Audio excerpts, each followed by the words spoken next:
Hey everybody, you're tuned in to 91.8 The Fan, and this is Kana's Corner. Today I have a very special guest with me in the corner, and that would be Jack Fletcher. Thank you very much for coming on the show. Certainly.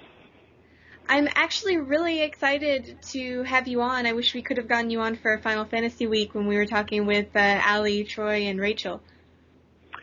Yes. Well, everybody's busy and doing various things, and I have a feeling I was involved.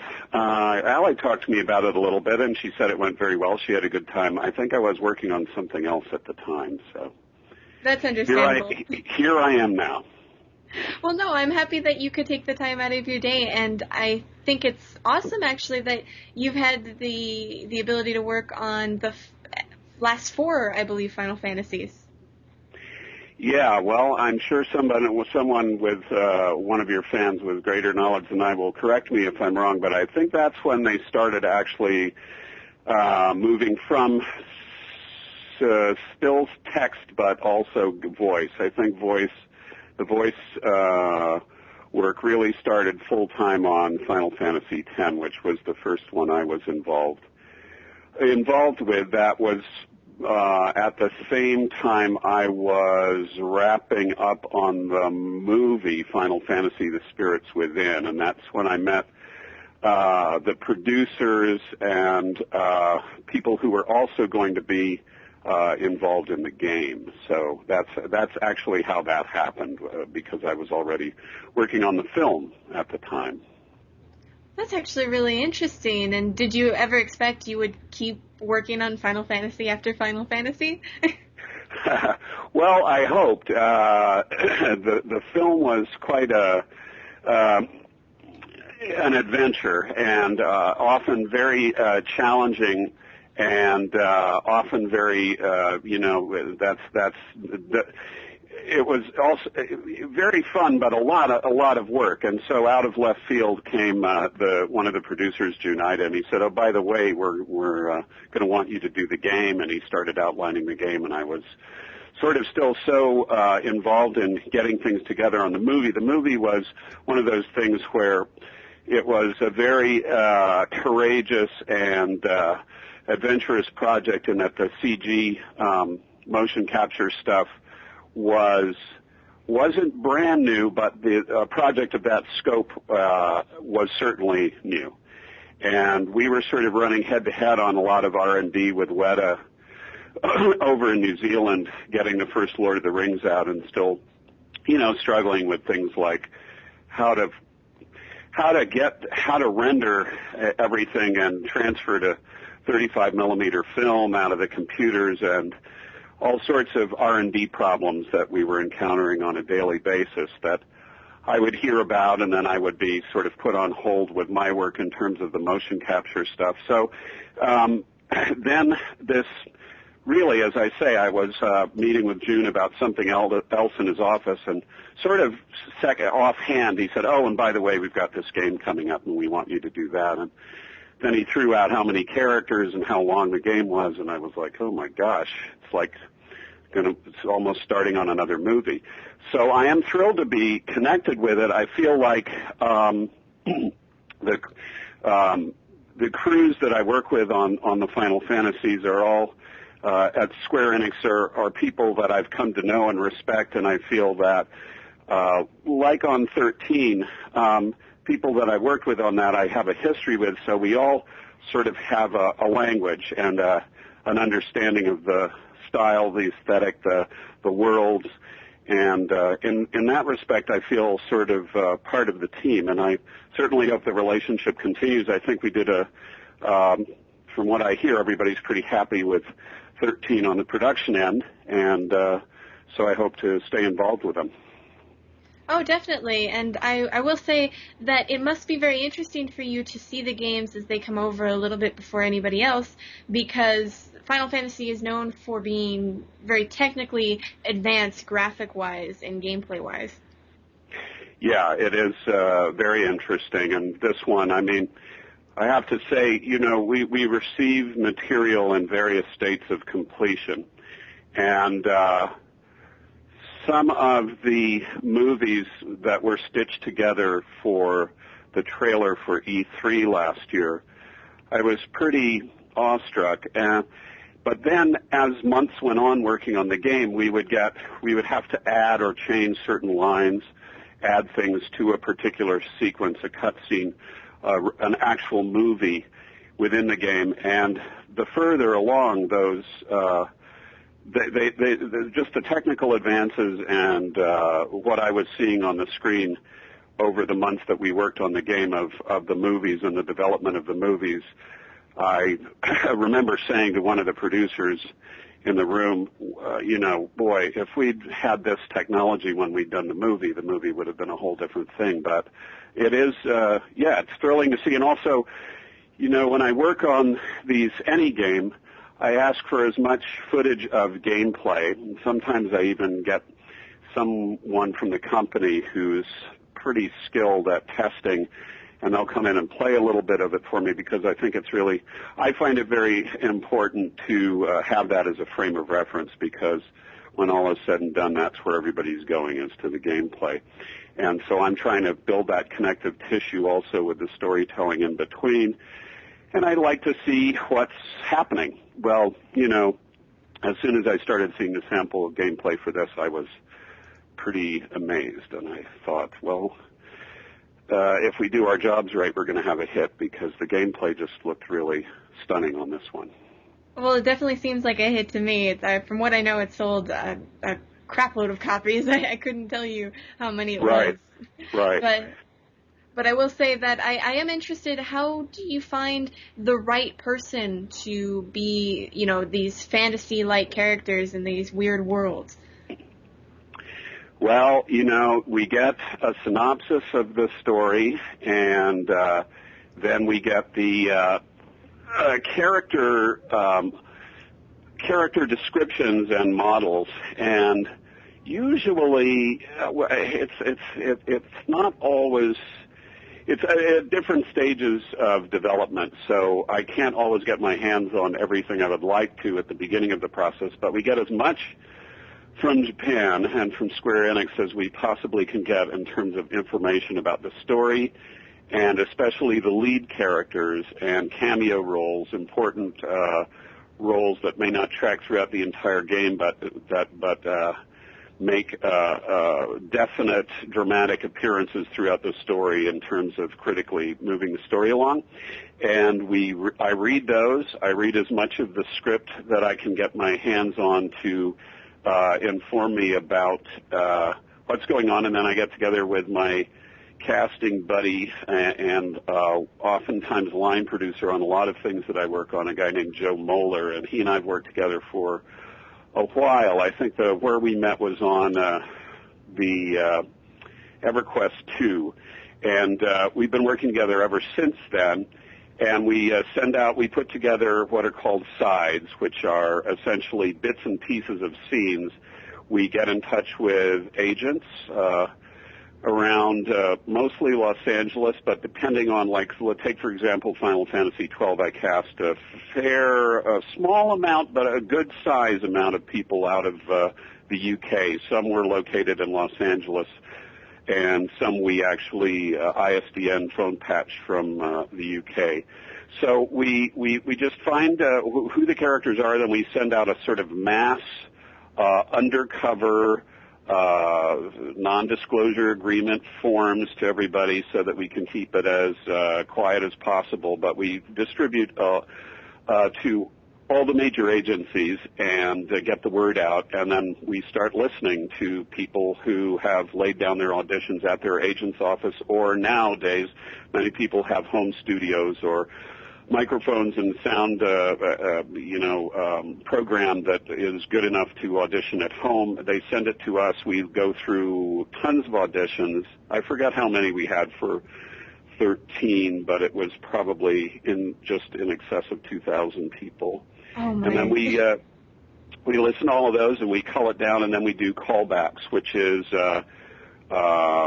and also, of course, the client, Square Enix, listens to these as well very carefully. So we all put our heads together, and that goes on from anywhere from it's about a 2-month process, and then we do callbacks where we actually get people back into the studio to work with me and any notes that Square Enix has, and listen to them, and oftentimes get a better technical recording as well. But it allows me the opportunity to meet them and get to work with them and get a vibe of what they're like and how flexible they are and that sort of thing. So sometimes they get cast just on the audition that they send, and we go, that is definitely the person. You do your homework. You can go on IMDb. I make a lot of phone calls to friends and associates who have worked with them in other circumstances, because I can look at the resume and I go, oh, they're in Mass Effect, and then I can call Judy McSwain and say, oh, how was she, blah, blah, blah. And, that's the way we decide. But, it all begins with the story, and it all begins with the character, the artwork, and the vibe. And then also sometimes, although Square Enix is not wedded to this absolutely, but you will have some of the Japanese recordings already. And you can listen to the vibe of that character who's the Japanese actor who's playing that person and say, okay, I understand, I get where lightning is coming from. That actually is a good vocal pocket for them to sit in, and that's the way we do it. That's actually very interesting to me, and before we talk about this a little bit more, we're going to take a short break, so keep it tuned to 91.8 The Fan, everything you want, nothing you don't. Oh, golly, I'm bored. Have you considered listening to some music, Mr. Ooze, sir? It's time to pay the piper. As fun as destroying the command center may be, sir, might I suggest 918 The Fan? Lots of amusing teen DJs and the like. A teenager with a big mouth. Not much has changed in 6,000 years. I believe, sir, that they also have a number of celebrity guests from the anime field in for interviews. Woo! Where's my autograph book? That's the spirit, sir. 918thefan.com. As the kids say, check it out. Hey everybody, we're back, and this is 91.8 The Fan. You're in Kana's Corner. I'm still here with Jack Fletcher, and we've been talking about all the drama in Final Fantasy XIII. I would like to ask, though, what current projects or upcoming projects that just came out that you can talk about, that you've done? That I can talk about? That was a bad question. It is always a little dicey. I think I can talk about this one for Sega. We have done a kind of a prequel. It's actually a sequel to Valkyria, the Valkyrian Chronicles. And we finished that sometime in early March, I think. And I think I'm allowed to talk about that one. There are other projects that I cannot talk about.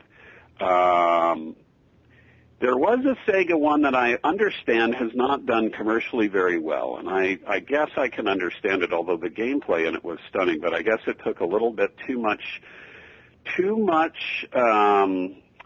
time and intellectual energy to figure out the controls on this, but a game that I liked working for that Sega partnered up with Sega Japan, Sega America, called Resonance of Fate. And the movies in that were really stunning.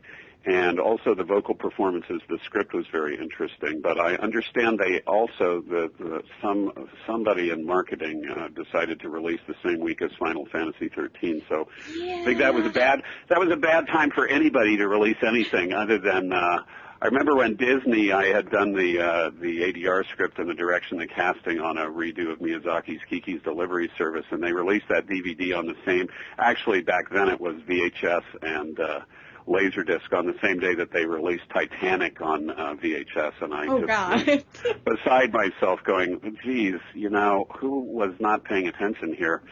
But in any event, the other things that I am working on are either in development to the point where it would just be wrong to talk about them, and then I have, as your listeners I'm sure understand, this thing called the NDA, which is a non-disclosure agreement.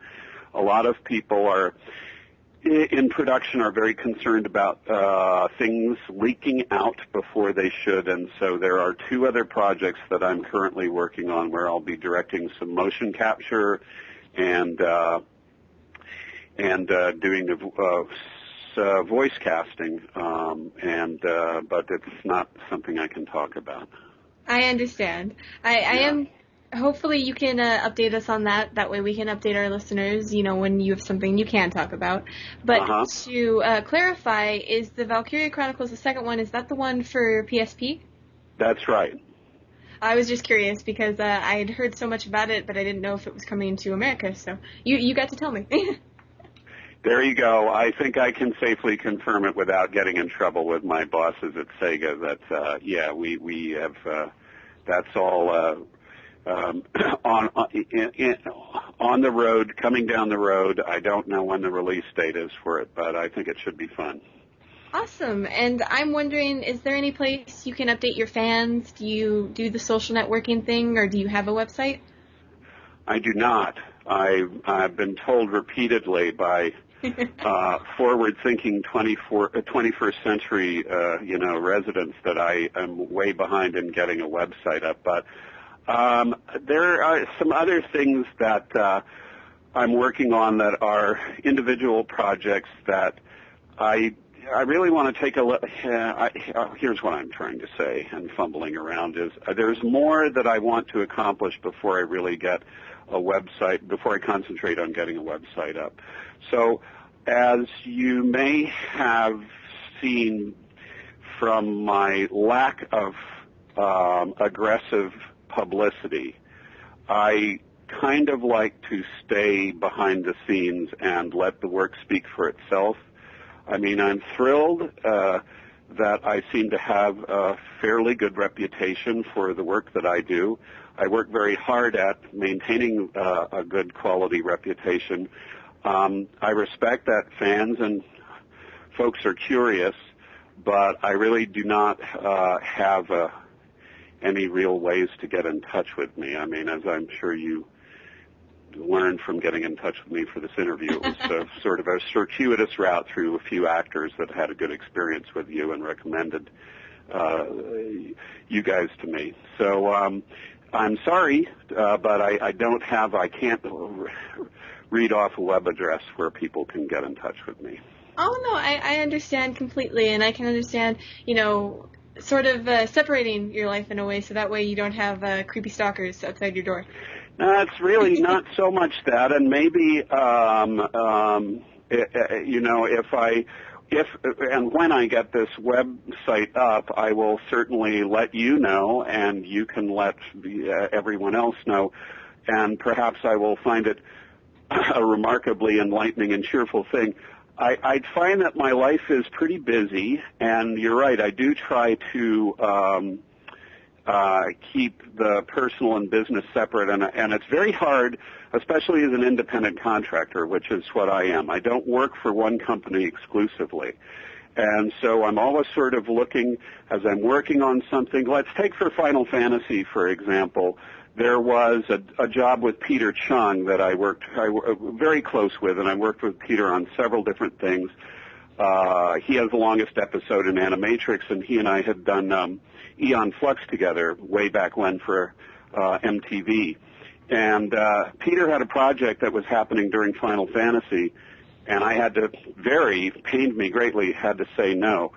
So it's always busy trying to stay busy professionally, but then also I like to not get too myopic and sucked into the world, the professional world, so that I have a little time for personal stuff.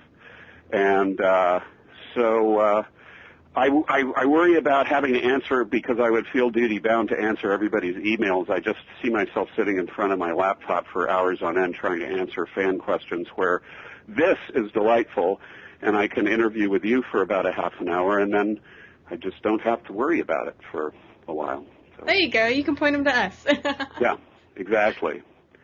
Yeah, if you have any burning questions, you know how to get in touch with me, and I trust you to keep that secure. And then you are free to write me and ask any burning, has to be answered questions, or the world will explode in 2012. You can get in touch with me, and I can answer them to you.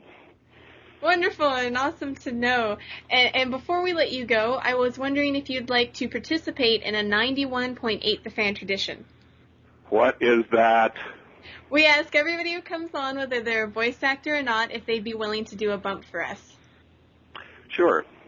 Awesome. And we do this live on air for mess ups, so don't feel bad if you do mess up.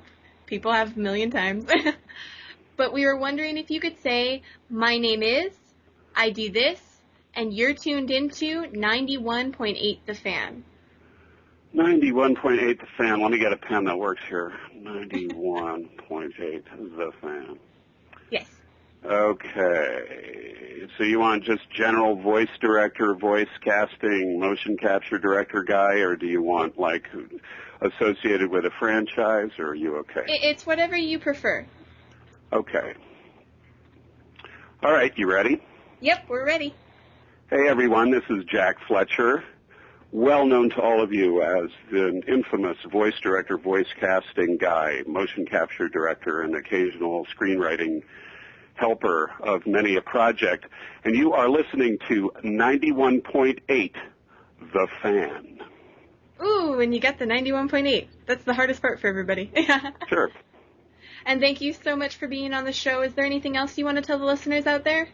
No, that's just thanks for playing, and I appreciate your appreciation of all the hard work we do for you guys. Awesome stuff. And if you missed any of this interview, shame on you, but you can catch it on the website in the next few days. Stay tuned to 91.8 The Fan, everything you want, nothing you don't. Here's 1,000 Words by Kodakumi.